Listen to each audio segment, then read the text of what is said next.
Olá, eu sou o Luca, vou fazer aqui a minha apresentação final da POC 1, que é basicamente a criação de um agente de construção de baralhos para o Legends of Code and Magic, baseado em aprendizado por reforço. Na apresentação parcial eu falei mais sobre a fase de estudos, porque eu não tenho domínio dessa área de aprendizado por reforço, mas agora na reta final a gente focou mais em já tentar preparar o algoritmo para o futuro, pelo menos a ideia. Não começamos a codar em si, mas isso vai ficar para a parte da POC 2.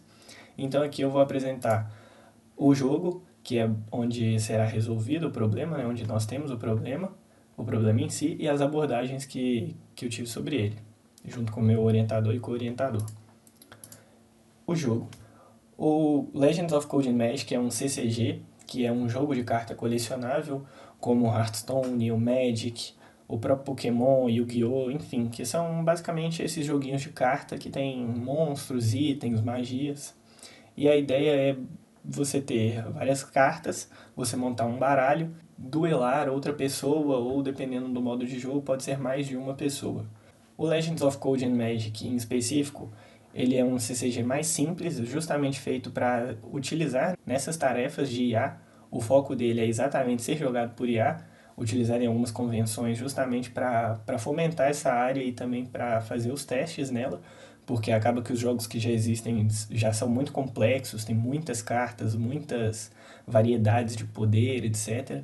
Então acaba que é uma tarefa muito complicada. Então esse jogo ele é uma tarefa mais simples para poder ser os passos iniciais, né? Para no futuro poder evoluir para esses jogos mais complexos. Aqui a gente vai ter os tipos de carta. Nesse jogo a gente tem criaturas, que são basicamente os monstros que têm vida e dano, e alguns poderes, como por exemplo ele pode atacar no round que ele desceu da mão do jogador ou não, etc. A gente tem os itens verdes, que são os itens que vão auxiliar as nossas criaturas. Esse jogo ele diferencia bem o que são cartas, digamos assim, boas e cartas ruins, para facilitar o serviço também, porque acaba que nos jogos convencionais uma carta ruim pode ser usada numa carta sua para fazer algum combo e etc. Mas aqui a gente tem essa limitação justamente para simplificar. Então os itens vermelhos são itens que são nas criaturas inimigas, que aí eles são para dar dano, para diminuir o dano da criatura, etc. E tem os itens azuis, que não necessariamente vai ter uma criatura alvo. Ele pode ser, por exemplo, para curar o seu personagem ou para dar dano direto no personagem inimigo. Essa versão do LOCM 1.5, ela modificou basicamente todo o jeito de construir o baralho, que é justamente a task que a gente vai tentar resolver, e também modificou algumas coisinhas no jogo, mas também estão fora dessa task. Então a gente vai abordar aqui apenas a parte da construção de baralho, que é o nosso problema em si.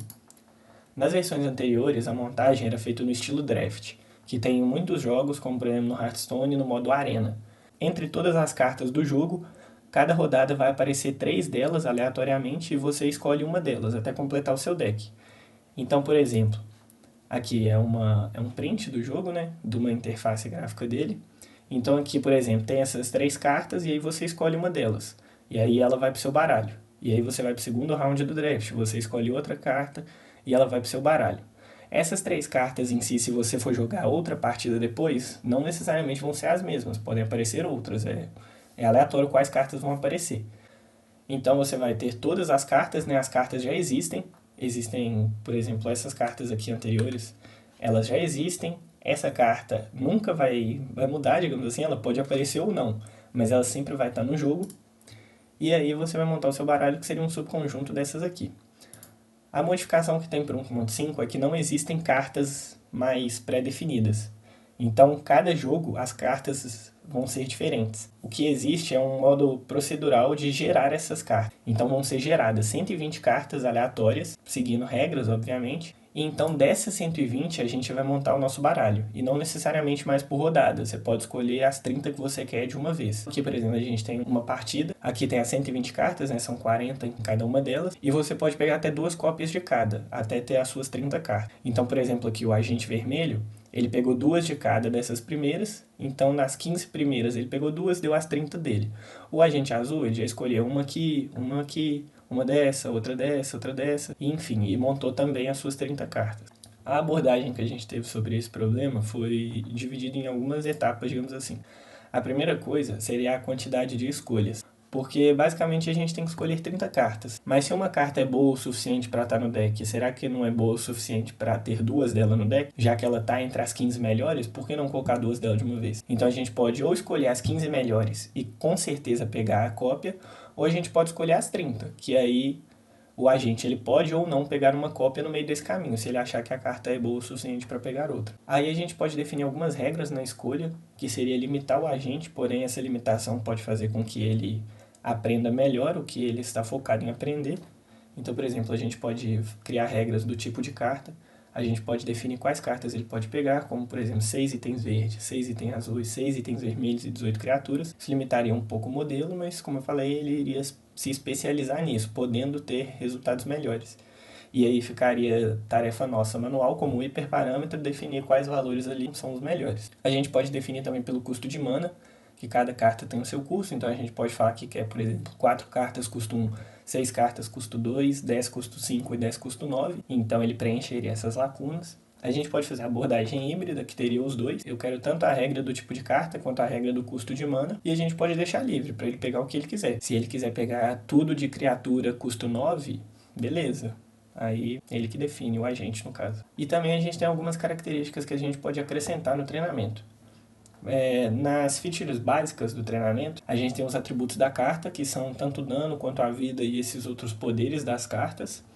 Então ela é utilizada diretamente no treinamento, mas a gente pode adicionar algumas outras coisas, como por exemplo a curva de mana, que seria mais ou menos a regra da mana, porém o agente iria aprender.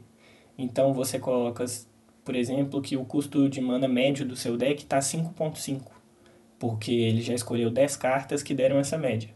Então ele vai analisar e, juntamente, além dos atributos da carta, utilizar essa média como uma métrica para definir qual é a melhor carta.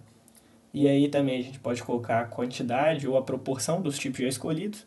Por exemplo, se ele já pegou 20 criaturas, ele vai olhar essa proporção e vai ver, será que é interessante pegar mais uma criatura ou será que não é melhor pegar um item verde?